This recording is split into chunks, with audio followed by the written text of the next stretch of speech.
They were good. Um, I thought the Rutgers game was a little bit of a defining moment in our season here early. I thought our preparation leading up to that game was maybe the best we've ever had here. Our intensity, our focus, our attention to detail. Very, very hostile crowd. It was loud. I mean, they cut it to 16 on a layup, and I thought they won the national championship. I mean, their fans were right there and intense. Our guys handled that, and thought we had to we did what we needed to do there, and so I was excited about that. Obviously, the Florida Atlantic game, it was a completely different game. High possessions, their system, what they do defensively has been elite. It's very similar to ours, playing the way they play, and you have to beat them one-on-one. I thought that they're one of the best teams in the country at not giving assists to field goals, so they don't let you run stuff. They're connected in their switches, and we just I thought we exploited them. I thought we did some really good things. I felt like we guarded them very well, and they made hard shots. I think they were 10 of 17 in twos outside the paint. We were 11 of 16. Those are very rare numbers. And they made hard shots. We made some tough shots. And obviously, having two guys and then you score over 30 was kind of a unique experience. But again, it was a high-scoring game. And again, I thought both teams guarded very well. We just made hard shots, and the one downside in that was I didn't think we rebounded very well, especially from our perimeter spots, and that has to be better as we go into Knoxville for tomorrow's game. So, all in all, those two were positives. We get to end the week against the SEC favorite, a team that a lot of people think can win a national championship. After watching film, I agree. They're very good. Rick's teams are extremely tough. This is an extremely physical team in terms of what they do in the gaps, what they do with their rakes, and in terms of playing on balls. They're a team that hit the portal, and the Connect kid has been just short of outstanding.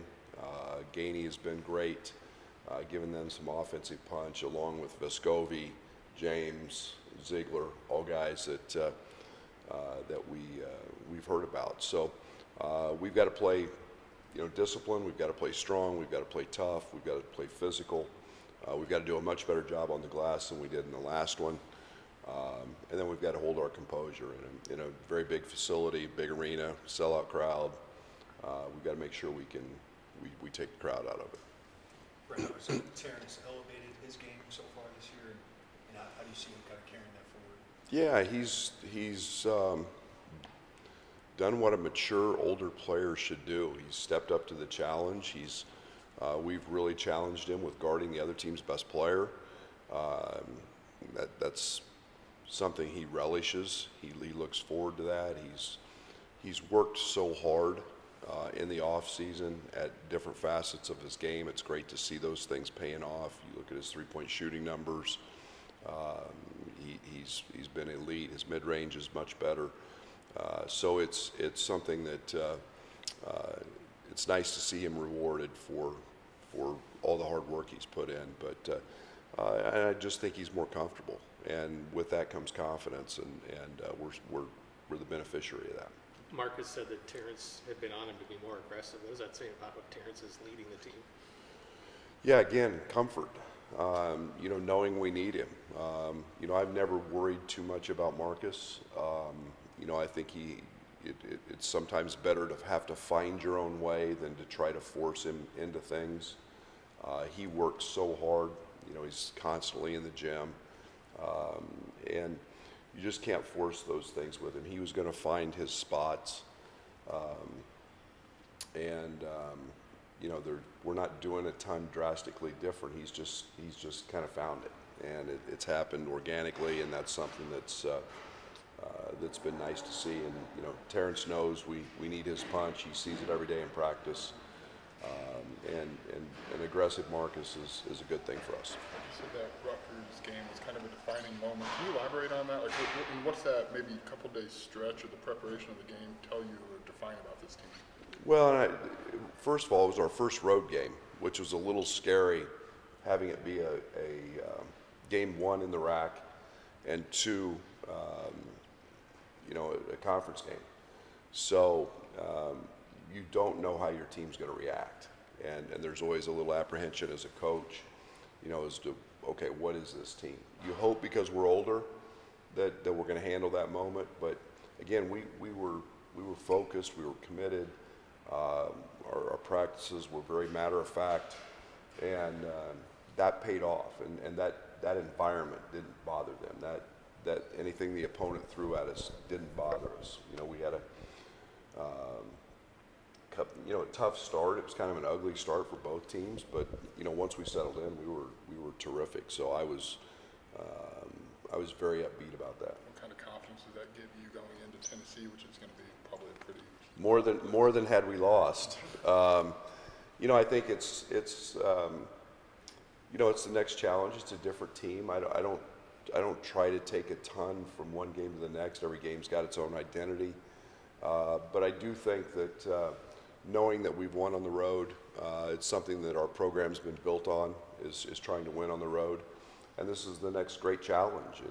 And believe me, it's a great challenge to go there and play and face a Rick Barnes team that's perennially been in the top 20. So you know, we've got to have some confidence knowing we did it at Rutgers, but you know, with a new opponent, new venue, it's a new challenge. Coach, they've had a few issues defending the rim without fouling, especially against Carolina. Is this a game where you want to, push the ball into the paint, whether it's post-ups or drives? Yeah, I mean, I think we're going to do what we do. I think it's there's some things. I think the Carolina game was a little bit of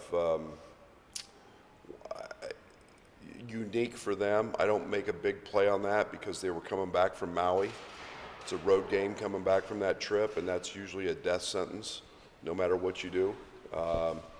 And yet they fought like crazy from 24-5 down and made that a game late. And they're a different team in that they don't have a tremendous amount of physicality in the paint compared to what they did last year.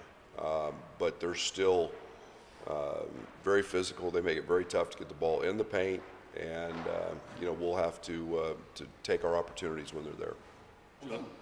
What's important maybe in terms of carryover from your last two wins, just to maintain what you were able to do in two big games and a third? Well, like I said, I think we've guarded great. It didn't show it. I mean, Florida Atlantic had a 1.1. We had a DER of 1.1, which is very high. But we're a top 10 defensive team. I think defense wins and has to travel. Toughness, I think we're growing in the toughness area. I love the fact that Coleman stepped up and made a three with the game on the line and 2 free throws. And I mean, that's what seniors do. That's what veterans do. That's toughness. Those are execution things. The 2 biggest plays of that game. One was real early in the midway through the second half. Ty gets an offensive rebound when he runs in from almost half court and tips it to Marcus for a layup. And then Coleman's offensive rebound, at the end of the game where it's a foul. Those are huge plays. Those are toughness plays. Those are things that this group has to keep carrying over, keep building on. We've got to keep working on eliminating our turnovers. We've got some silly turnovers, but again, it's I didn't feel near as bad about our turnovers in the Florida Atlantic game just because it was a higher possession game. Justin hit some big threes on Tuesday. How important is his role going forward, especially offensive punch and just everything that he does. Yeah, Justin's again a guy that we don't run a lot of stuff to, and yet he is a great spacer. He's a great driver of the ball downhill. He's a guy that every time he shoots it, I think it's going in. And I have a lot of confidence in defensively. I thought he had a couple ticky-tack fouls that I didn't care for in the Florida Atlantic game, but I've said it since the Spain trip, the ball finds him, and he's always got a knack of being around the ball and making plays. And he's becoming more and more comfortable with what we do. And like I said, it's in a game the other night where Marcus was dominating the ball and spacing the floor was vital. He was a pretty good floor spacer. He had some, if he makes the layup at the end of the half, he's got a 12-point night and very efficient. What's been the process for him of settling into that role from maybe where he did have a lot of stuff run to him in the past, and now he's maybe embracing a different role? Yeah, I think he understands the importance of winning, first of all. I think he understands that, this is, with junior college, with Utah Valley, it's another system, it's new. I think it's just being comfortable. I think it's different terminology, me asking different things of him, and just a little patience, a little time. And he just works so hard, and he hasn't got frustrated with any of that process. He's stayed very committed, dedicated to his routines, and as this continues to go, he's gaining confidence, and I'm gaining confidence in it. He got a little banged up a couple of games ago, but don't connect. What's the challenge of him for you guys in the perimeter? Yeah, Dalton's unique because he's got great size, he's got great perimeter skills and ball skills.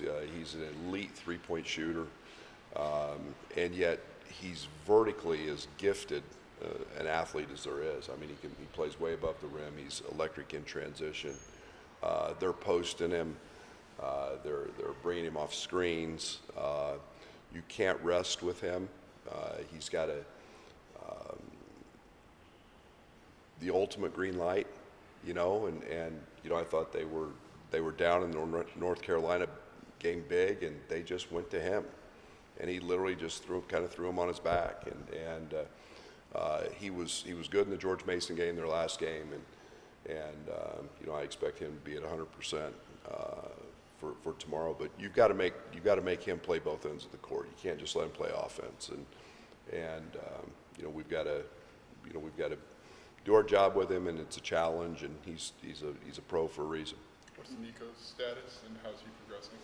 He had a good week being at home, being able to get in all the recovery deals, and trainers told me he's doing great. He won't play, but he's gaining on it, and rehab's going great. They have kind of a smallish point guard. Is that a unique matchup for your lineup? He's different. I don't look at him as a small guard. I look at him as a pest. He's terrific. He's been around. He's a very good shooter. He's in my opinion, the key to their team. He facilitates offense for them. He's very difficult to get screened. He's over the top of every screen. He's blowing up handoffs. He's a Rick Barnes ultimate guy in terms of his toughness.